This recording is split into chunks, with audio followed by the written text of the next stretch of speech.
YouTube, how's it going? The Goat House is back, and today I'm going over my boom or bust prospects of the 2021 NFL Draft. So players that have a super high ceiling, but there is some risk to them as well. Got quite a few of them here. We're going to break them down, maybe their strengths or weaknesses, talking about where I'm projecting them to go in the draft. Got all kinds of videos on the way just like this. Got some mock drafts up, a lot of NFL free agency content up as well, so check that out. Join us for all that content. Cannot wait for the NFL Draft, my favorite days of the year. We'll have you covered, especially on our Twitter, so subscribe, follow our Twitter, and check out walkthemock.com. You see underneath me, you'll find a link in the comments for that and anything you need. If you sign up, use code GOATHOUSE. We run a lot of member mock drafts with you guys playing GM for teams. It's very cool. You can hold your own with your friends, whatever it is, or with random people, so check it out. Yeah, here's our Twitter. A lot going on here.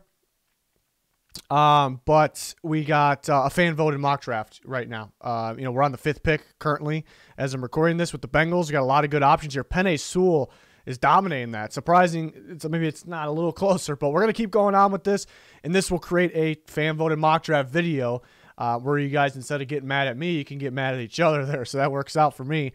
We do that every year, so yeah, follow our Twitter for constant talk. First, boom or bust prospect. These aren't in really a set order. I kind of go by position in a way, but got Justin Fields, who's a top-tier prospect here, the quarterback from Ohio State. You know why he could be a boom prospect. Why is he a boom prospect? I mean, the arm strength is ridiculous. It's not every draft you see a guy with that downfield ability, but really not even the downfield as much as the sideline throws. That out route specifically is the toughest throw in football. You have to get it there on time and fast enough. The ball has to be, that has to have enough velocity there to get there on time and to be, I guess, to the liking of NFL coaches and scouts. So they're always looking for that. And he might be the best. Him and Trevor Lawrence are the best in the class in terms of that throw. But you see the arm strength shows up there, downfield, on the run. And you don't see this athletic of a quarterback, every year. But when you do, doesn't really have the traits that he has, mainly that arm strength, ability to throw on the run, to be able to hit multiple throws, multiple NFL throws. So you really don't ever see the combination of those things. So and we're talking about low 4.4s guy. Man, it's ridiculous.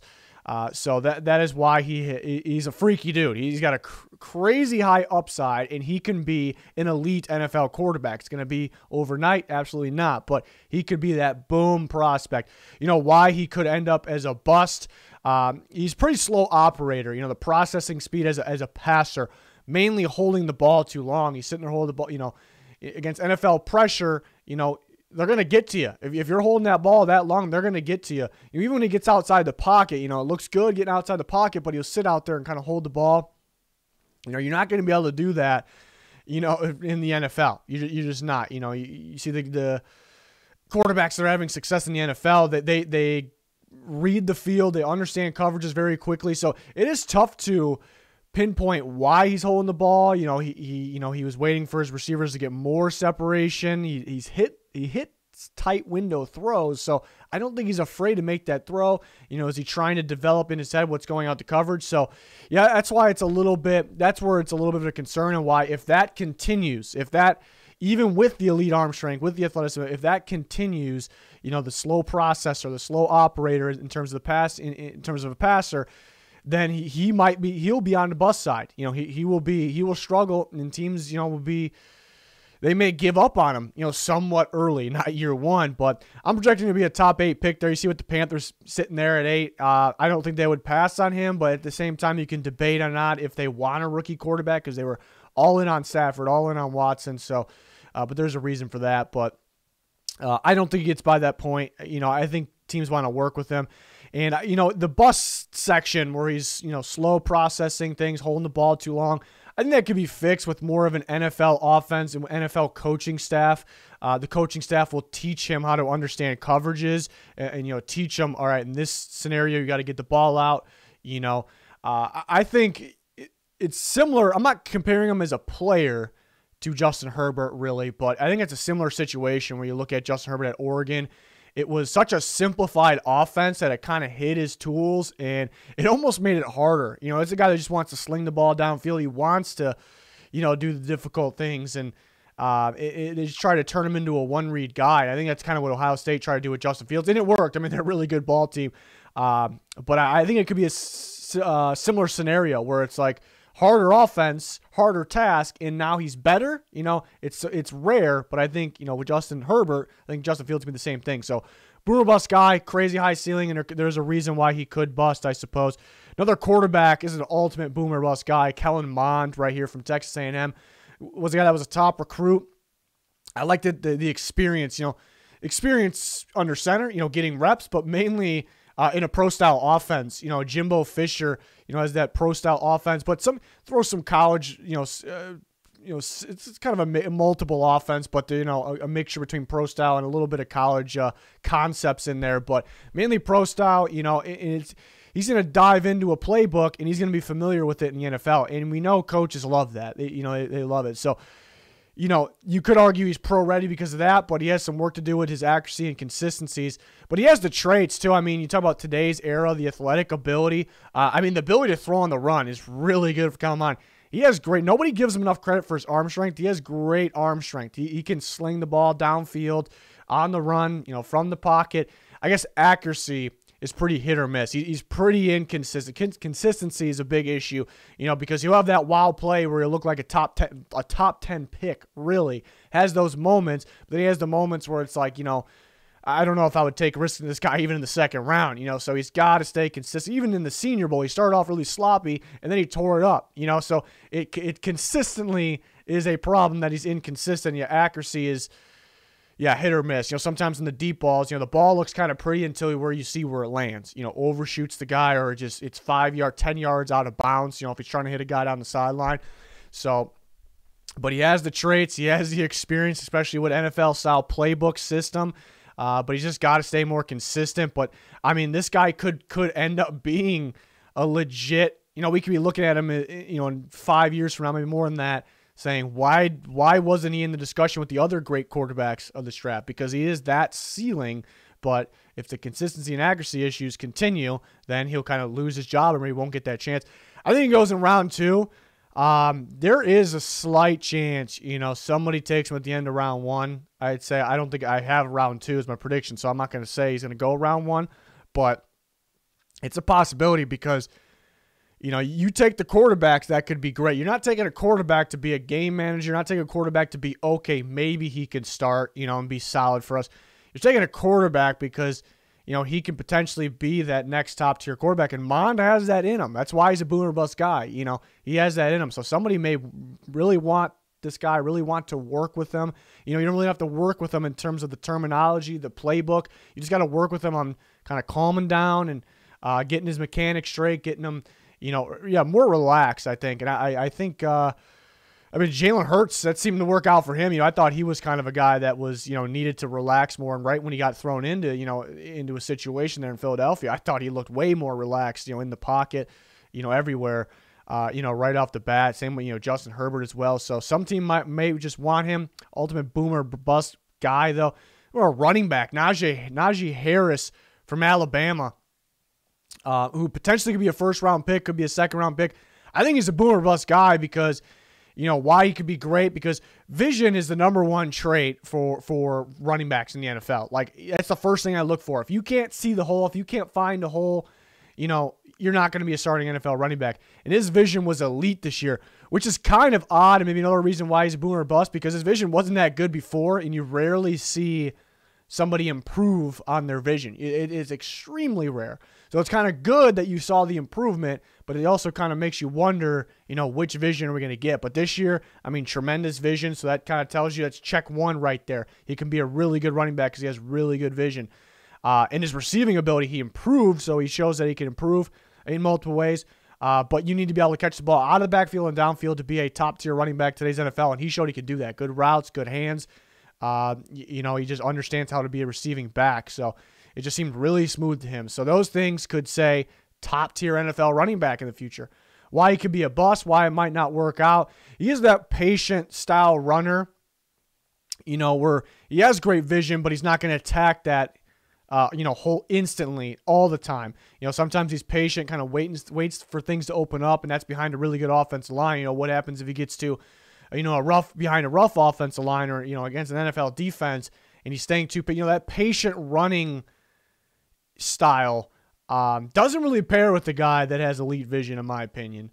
But Najee Harris, pairs together with him, but the patient style, Le'Veon Bell kind of fell off a cliff. Those style of running backs, it just changed. Those patient, you want the guys that just see the hole and hit the hole very fast. And sometimes he does that. He always sees the hole, but sometimes he stays patient.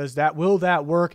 And he is lacking speed, which isn't that much of an issue for me, because if you can run, you run. You got vision, you can catch the ball. But you do wish he had more speed. So, is he going to be, are reps going to be taken away because he's lacking speed? So that's why he can, look like a bust, potentially. I think he goes early round 2. I think, again, he could go late first, could go late 2. I don't think he does. It's all a possibility. I think he goes early round 2. I think teams will take a running back in the first round if there's really no flaws or no thought process that, what if these negatives, don't really work out and hold him back. So we'll see. A receiver, Rondale Moore, ultimate boom or bust prospect here from Purdue. Crazy upside, but there's a shot he can kind of be like a gadget player, just a gadget player. But why he can be, a boom player, why he could potentially be a high-end player, top-tier player, elite player. He has elite speed and quickness and twitch as well, which kind of goes into quickness. Speed is always killed. It's always taken over the NFL, football in general. But I think now more than ever, really, the speed demons are really, it's really easy, natural for them to make an impact in today's NFL, and speed could be the difference. We see what the Chiefs have done. And yards after catch, fantastic too. He's a tough guy. He'll try to run you over. He'll avoid you. He'll juke you out. He could break tackles for a smaller guy as well, and he's put on a lot of strength as well, which you love to see. So, those are traits of a guy that almost seems like a safer prospect. We know we're going to get this, but it's not that safe of a prospect. I think adjusting to NFL route concepts, his route tree at Purdue, it really wasn't a route tree. More than 50% of his, catches this year were screen passes. They basically ran a lot of end arounds. You throw him the ball in the flat. The slants weren't even really slants. It was 2 steps, start to turn toward the slant, catch the ball. And he's fantastic after the catch. It's really all you saw. Nothing. You didn't have a catch over 20 yards, and that kind of plays part to. He's not really running routes down there. He's not really running routes at all. And that will be a problem for teams. And that, seems to be, why a lot of time why receivers end up being busts when they weren't supposed to be. It just, they don't understand. Either they can't run routes or they don't understand NFL routes or NFL coverages, because the route can change based on the coverage. We've seen first round picks in the past. One that pops in my head right away is a guy like Cordero Patterson, who was supposed to be this great receiver, first round prospect, fantastic NFL player, still going hard. He's a good football player, but just couldn't get it down as a receiver because he just wasn't the best route runner, but it was more of, just understanding coverages and understanding how to get to the open zone. He had plenty of athleticism. A freak after the catch. But no way really similar to Rondale Moore. Two totally different type of builds, obviously, frames. But yeah, if he, I'm not really worried about his ability to actually run a route. If they tell him to go run a post, if they tell him to do this, that, I trust that he can run that route and some, with good footwork. I think he has good enough footwork to make guys miss or get the separation. I'm not really worried about that. Just understanding the concepts. Every team has different concepts on what you'll do in this situation. There's nothing that tells us that he knows that, but there's nothing that tells us that he doesn't know that. It's just extremely risky. So if he ends up being a bust, that will be the reason if he ends up being a bust, but there's so much potential here. I think he goes in round 2. Another guy that could go late first. I just think with the risk of those routes, because that seems to be the number one thing with receivers. Catch the ball first. Catch the ball. Do you have athleticism? And can you run and understand routes? That's a big one. So I think most teams would be scared, but all it takes is one team to just fall in love with his athleticism here in his upside. Because again, I think he's twitchy enough, has quick feet, where he can actually run the route. I'm not worried about that at all. So it's just understanding, coverages, concepts, all that. Jalen Mayfield, offensive line from Michigan, a boomer bust prospect, in my opinion. I think the combination of power and athleticism is somewhat somewhat rare. You know, they're starting to, you know, some of the tackles last year had it. Some of it's 2 good classes in a row. But it's you know, how quick his feet are, and sometimes he just bullies guys. You know, you see that in him where he just runs people over. It seems to be in, you know, obviously in run blocking reps for the most part, really good run blocker. You know, so he's got upside. He's got upside. He doesn't have a lot of experience, so that means upside, but the inexperience plays a part in the bust section and it kind of goes into, you know, position. What position will he be? You don't really know for sure if he's, you know, he played right tackle, but you don't really know for sure if that's where you're going to stick him. You know, you watch this year's tape, limited amount of games in the Big Ten, obviously, and it's a fun tape. It's fantastic. You know, I watched that. That's where I'm high on Jalen Mayfield. But you kind of go back to last year. He didn't give up sacks really, but he did get beat quite a bit, you know, especially playing the better guys, the guys that, you know, are just faster than him. Yeah, that's the thing. He's powerful, he's athletic, but when there's a guy that's, you know, just got so much speed, he's just going to be too much for him. If a guy that's just got so much strength, a really good bull rush, he's going to be too much for him, you know? So, yeah, the 2019 tape really wasn't that good, and you start to worry because of the inexperience, not really for him, but for yourself. You know, we didn't see enough reps for him. Do we know where we're gonna stick him? And that could cause him to be a bust, even though there's upside labeled with that comes along with that. You know, if a team drafts him, we're like, he played right tackle, we're gonna put him at right tackle, but he kind of goes back on that 2019 path, and then plus he's playing more NFL pass rushers, defenses. He could really struggle, and usually with offensive linemen, when that happens, they don't really get too many more chances. They end up being a backup on most of these teams. You know, it's just your fate's kind of decided pretty early on. Offensive lineman, you know, once you're in an NFL game, maybe for a year, you know, you don't really change too much after that. So he honestly could be hurt, could end up being a bust if a team puts him in the wrong position. You don't really know the right position. I'm starting to think, you know, I like him better at guard. You know, his length, his run blocking ability, you know, and the fact that he gave up a lot of pressure to kind of got beat by some really good pass rushers in 2019. I like him at guard, but a team could very well take him and put him at right tackle. And I'm not doubting him there, but he's not a boom or bust prospect at guard, in my opinion. He is at tackle, you know. So that's where I'm at with him. I still think he goes late round 1 because the upside. Again, the inexperience is, you know, a reason that can play into the part and why he could end up being a bust. You know, teams really don't know what to do with him, could put him in the wrong spot, but also means upside. And there's some teams in the back end there that won't be able to get, you know, those top tier guys in the beginning of the first round. They'll be dying to get a guy like this who, you know, has that first round upside. So I still think late round 1. I'm curious to see who drafts him. As soon as we see who drafts him, we may go, okay, they're going to put him at guard. Oh no, they're going to put him at right tackle, which he could be good at right tackle. I think just better at guard there. But so it's going to be very interesting. Moving on to some defensive guys. Carlos Basham Jr., the defensive end from Wake Forest. Why he could be a big-time pass rusher, a boom guy here at the NFL level. He's powerful in general, but the hands, you know, you see the hand technique, but the powerful hands. Those, I think, some of the best 4-3 defensive end pass rushers in football. You know, just defensive end pass rushers in general. They're that good, mainly, number one, because of their hands. You know, that's what makes a really good defensive end. You know, sometimes, you know, there's always the different schemes. You know, sometimes that's not the number one trait for the outside linebacker pass rusher, but he's going to be a defensive end no matter where he goes. I'm thinking 4-3 defensive end. So, I mean, look at the Nick Bosa's, the Joey Bosa's, what Joey's going to play more 3-4 end, I think, this year. I think Basham could do that. But those guys, you know, they win with their hands and their hand power and their hand technique, and Basham has that. So you see a guy that has that, maybe the best in the class, you know, he can turn out because of that. And I think for a big guy, you know, for a big guy that has the power, pretty good bull rush, you know, he's got more than that. Usually those guys only got that. So these boom traits for Carlos Basham almost say a top-tier prospect. Like we're talking about in this way, which he has when you watch on tape, when you every time you watch him, you know, we're almost talking top-tier prospect. So why isn't he getting the first-round talk? Well, I think one, we talked about, I think he may strictly fit a 4-3. He could possibly play 3-4 defensive end. He's not going to be a pass rusher in a 3-4. He's not going to be an outside linebacker. I think weight is kind of a problem. He kind of added extra weight this last year, which I don't think was a goal. You know, so that, you know, sure, you know, an NFL program can help him get him back where he's at. You know, for his size, you know, I think he's plenty quick enough. But, you know, you do tend to want the faster pass rushers, the more athletic pass rushers.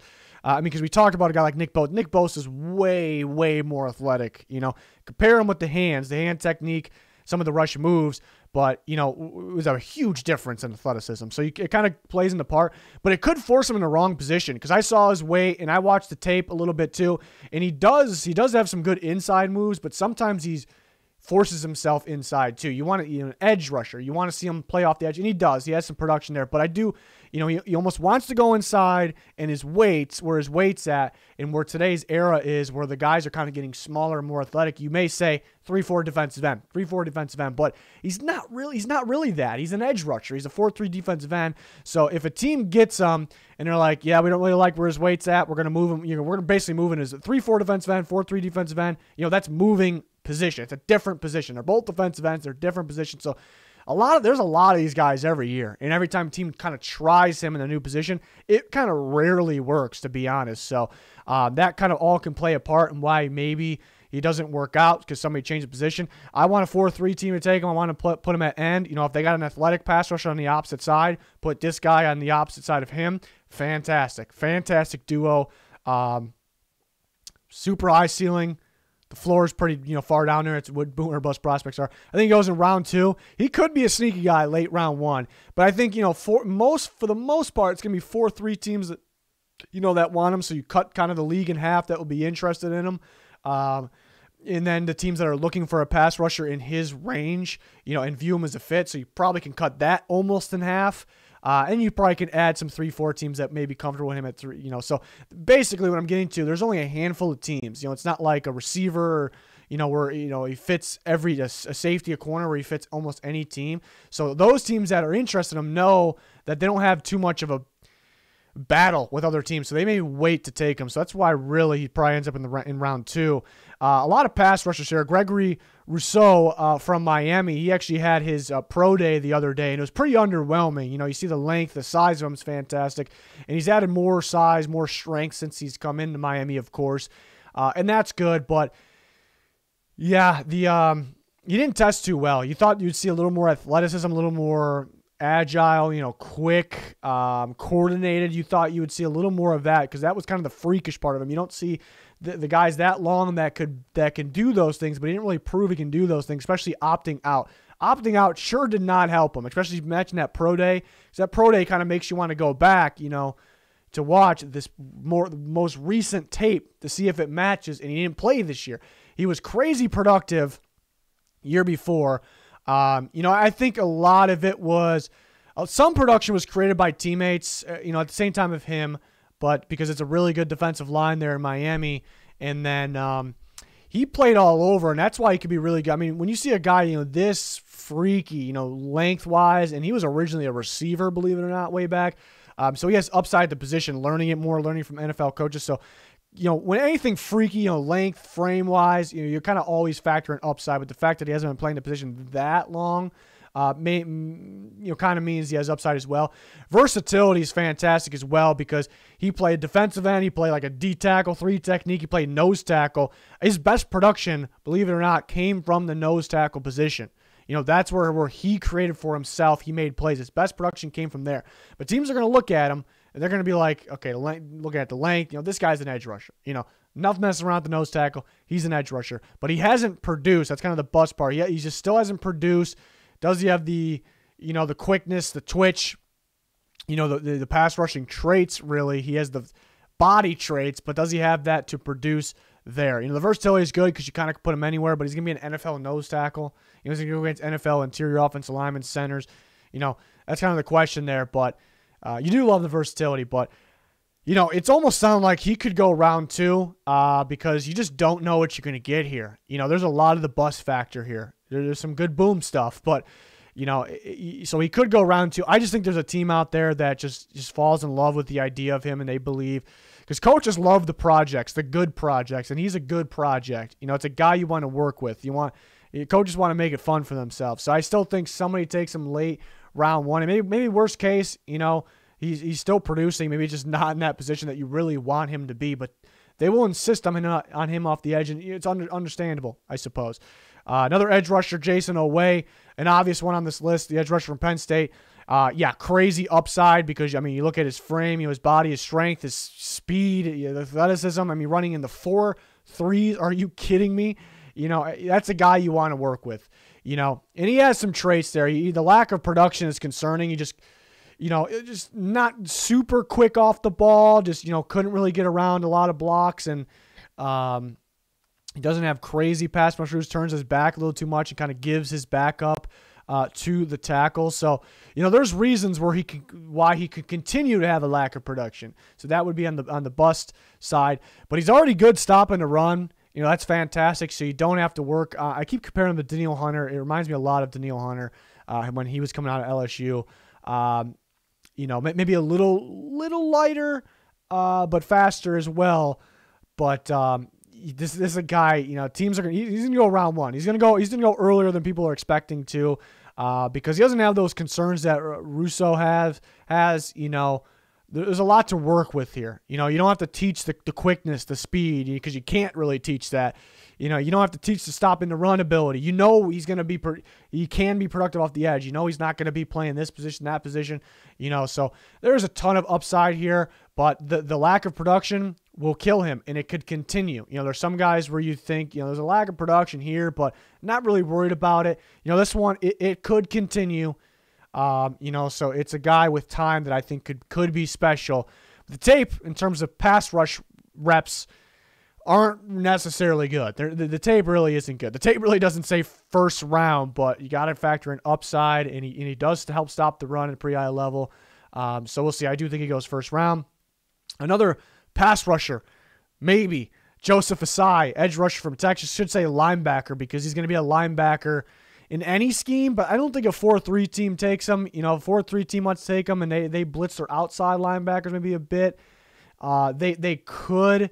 You know, he's not special in coverage, really, so I don't think a 4-3 team takes him. I think a 3-4 team takes him, and he's going to be a linebacker no matter what they want to do for him, whether it's an edge rusher or whether it's a inside linebacker, 3-4, both possible there. Nobody's really, you know, the versatility in the upside is the edge. No, when everyone talks about versatility, you know, you're talking about another linebacker or Gregory ROUSSEAU. You know, you're talking about these guys for the high-end versatility guys. Talking about upside, you know, most people talk about, JAYSON OWEH, and those are understandable, you know, rightfully so. But nobody really puts Joseph OSSAI in that category. He might be on the high end. Maybe he might be the top guy in both those categories because versatility, because he played off-the-ball linebacker first, you know, and he was pretty solid at it. You know, it could be better in coverage, and they saw, you know, with his athleticism, with the ability to beat blocks, possibly tackles, they put him at the edge rush position in Texas, and he was pretty productive, you know, for having limited experience there. He was pretty productive. But I thought, you know, even you see signs of him, you know, kind of running a lot of stunts at Texas where he'll kind of pull inside and he'll square up and make plays where it looks like he's an off-the-ball guy. And it's almost like, it's basically the same thing as being an off-the-ball inside linebacker blitzing. You know, it's almost the same thing. But he can play off the edge, play inside. He's proven to be good. You know, is he a first-round guy at either? You know, probably not. But he's proven to be good at both. That's a really limited time at both as well. So that versatility is ridiculous. You know, that's ridiculous that you're going to get a pretty good football player, crazy high motor guy at either position. You know, either position. And again, he has extreme upside, I think, either way. But off the edge, I mean, the athleticism is fantastic.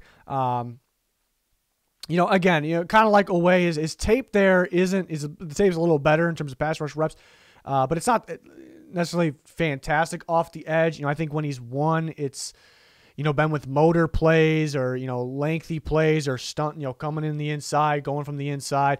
Why he could be a bust is because, yeah, teams may not know his true position. Some teams going to take him, and they may, you know, let's say one team takes him and they put him at the edge, and we don't have a whole bunch of tape there. He doesn't have a whole bunch of, I mean, he won off the edge, but not a whole bunch of reps where he dominated the edge. And they put him off the edge, and he just can't really get it. He just still ends up being a work-in-progress edge rusher for some time, you know, and then you might have just, you know, screwed up there because maybe you had him in the wrong position. But who knows?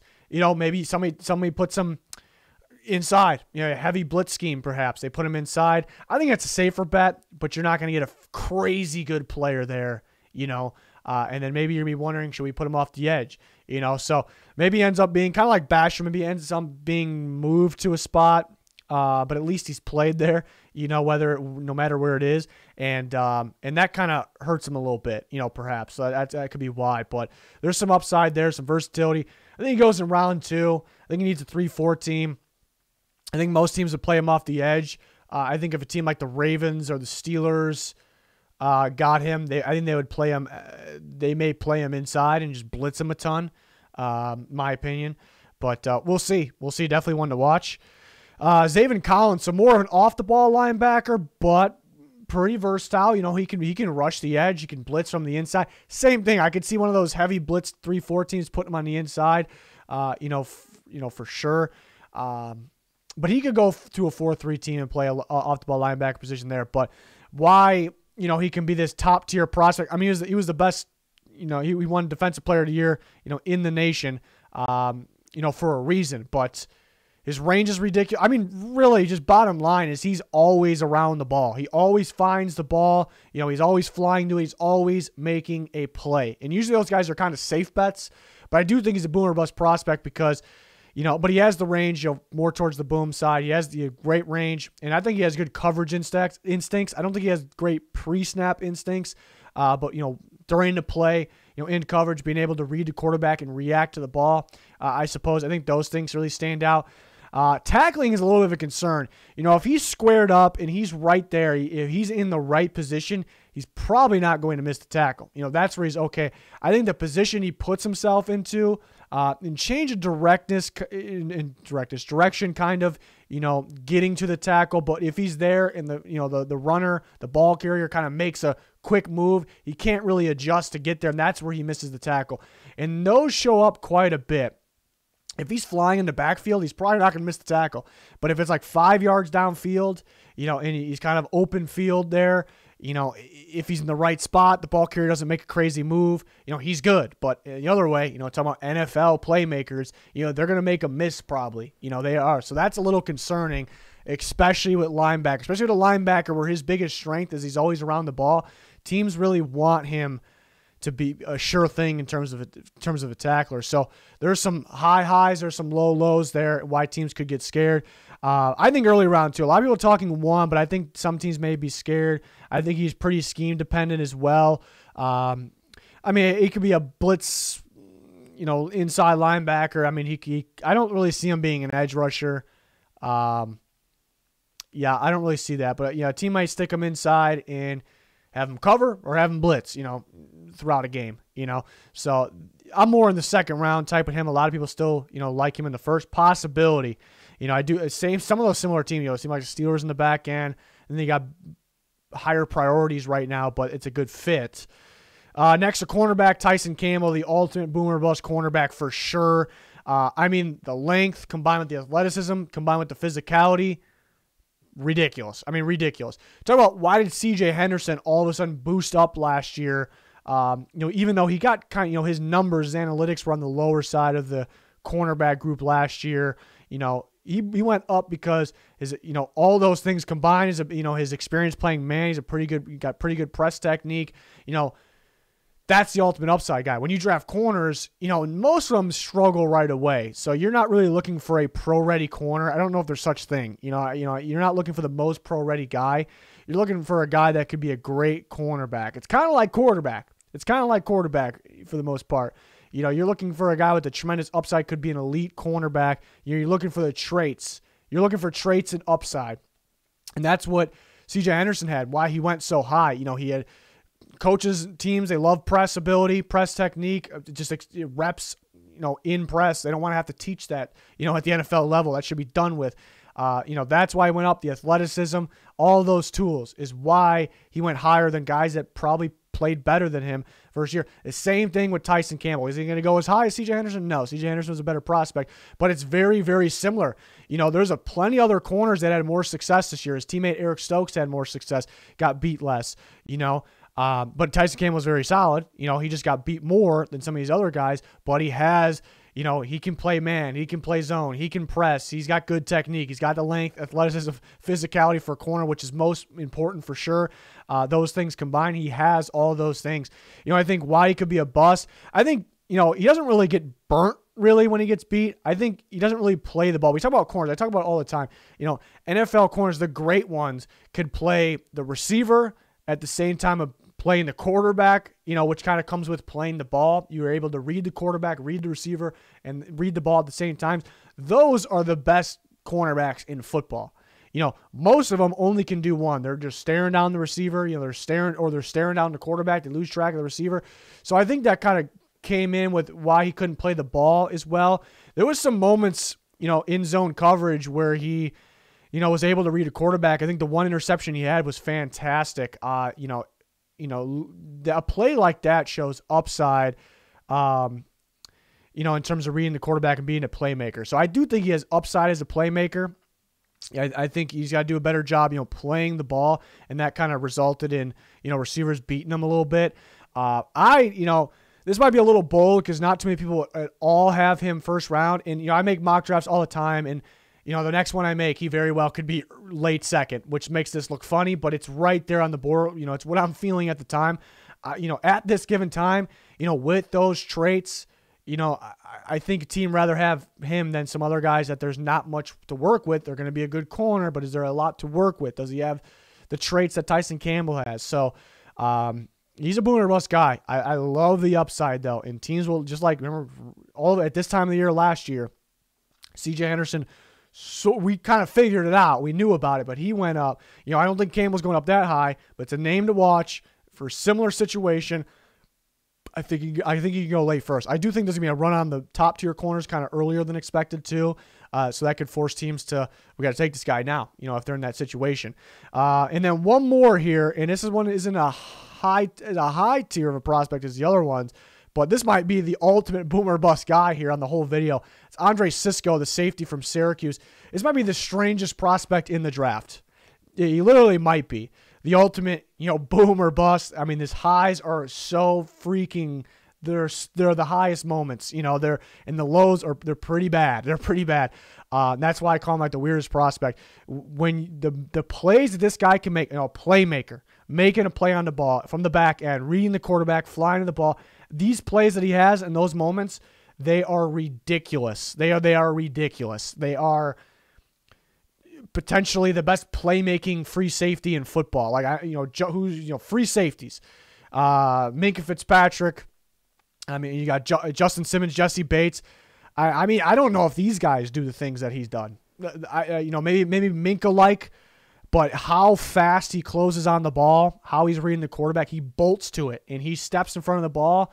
You know, it gets, you know, it's ridiculous. It's absolutely, it says, if you just look at those, if you just look at the highlights, you know, it's first round prospect. It's not even close. First round prospect, you know, best safety in the class, but going to be an elite NFL playmaker. You know, it's that good. It's that good when he makes those plays.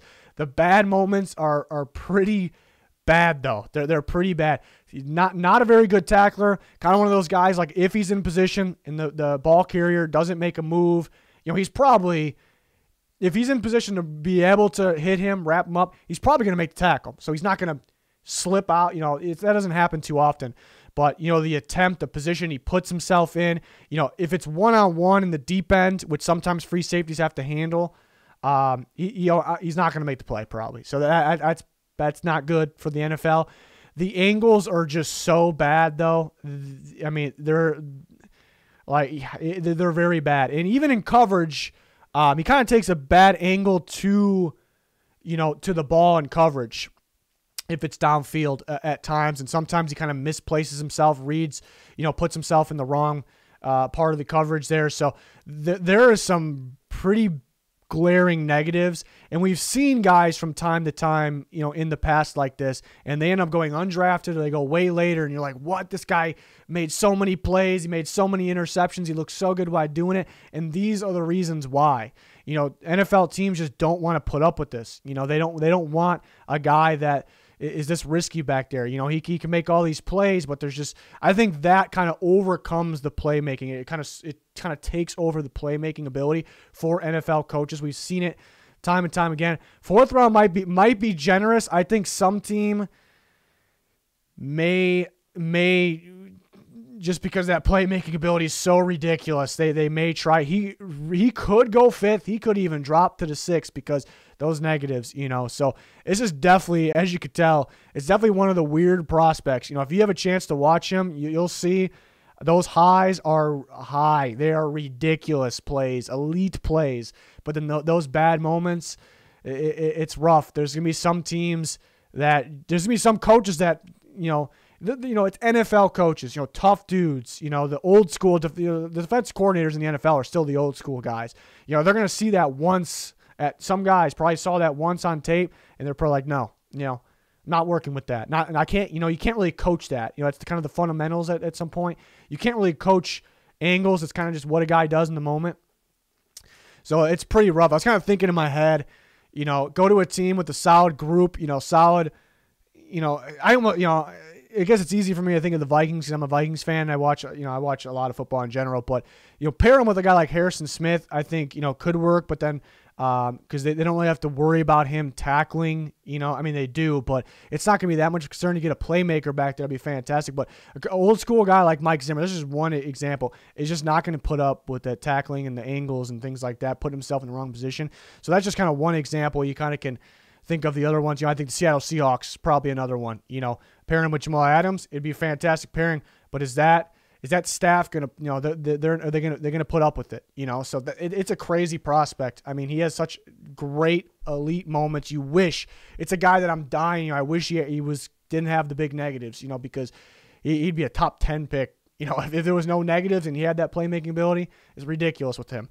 So he's definitely a wild one here. Let me know your guys' thoughts. If you have different boom or bust prospects and why, you can let me know down in the comment section. We're going to be doing more videos similar to this. We'll talk about sleepers, day 2 sleepers, day 3 sleepers. We'll talk about that. Even deep sleepers, probably closer to the draft. Prospect rankings by position will eventually come out for me. More mock drafts on the way. Fan voted mock draft going on Twitter. Going on right now. We got member mocks. I mean, we got everything. We'll have latest rumors, you know, probably close to the draft as well. Some trade scenarios, final predictions, and then we'll have you covered through the draft with grades after, you know, winners, losers. It's the best time of the year. So if you could join us for that, subscribe, smash that like button, join us on Twitter. That's going to do it. Thanks for watching. Goodbye.